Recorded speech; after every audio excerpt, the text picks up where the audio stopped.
வணக்கம். ஸ்ரீ ராணி கார்ஸ்லேருந்து கார்த்தி பேசுகிறேங்க. இந்த தீபாவளி அன்னைக்கு இன்னும் பார்த்தீங்கன்னா ஒசூர்லேருந்து வந்து வண்டி டெலிவரி எடுக்க வந்திருக்காங்க. அவங்க பாருங்க புதுசாக ஓட்டி பழக்கிறதுக்கு ஒரு வண்டி நம்ம போட்டிருப்போம் பாருங்க. TN 36 50 80 போட்டிருப்பாங்க. அந்த வண்டி சோல்ட் அவுட்டுங்க. அதே மாதிரி வண்டி நம்ம கிஃப்ட்டும் சேர்த்து நம்ம சொல்லியிருப்போம், அதுவும் சேர்த்து கொடுக்குறோம்.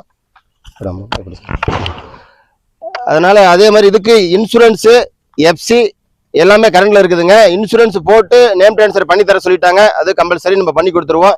நம்ம ராணி கார் சேனலை லைக் பண்ணுங்க, ஷேர் பண்ணுங்க, சப்ஸ்கிரைப் பண்ணுங்க. உங்களுடைய கருத்து சொல்லுங்க. உங்களுக்கு வண்டி எப்படி இருந்துச்சு? ரொம்ப அருமையா இருந்தது. வண்டி ரொம்ப நல்லா இருந்துச்சு. வண்டி ஓட்டி பாத்தீங்களா? வண்டி எப்படி இருந்தது? அதெல்லாம் நம்ம ஓட்டி காட்டணும். கண்டிஷன் ரொம்ப நல்லா இருந்தது. ரொம்ப சந்தோஷம். எல்லாரும் வந்து வண்டி எடுக்கலாமா? உங்களுக்கு திருப்தியா இருந்துச்சு? ரொம்ப நல்லா பேசுறாரு. ரொம்ப நல்லா இருக்கு. வண்டி நல்லா இருக்கு. கண்டிஷன் நல்லா இருக்கு. நம்ம கார்த்தி அண்ணனும் நல்லா இருக்காரு. ஒன்றும் பிரச்சனை இல்லை. நல்லபடியா எடுக்கலாம் நீங்க. ஓகே. நம்ம ராணி கார்ஸ்ல பொறுத்த வரைக்கும் என்ன சொல்றோமோ அதை சரியா செய்வோம்.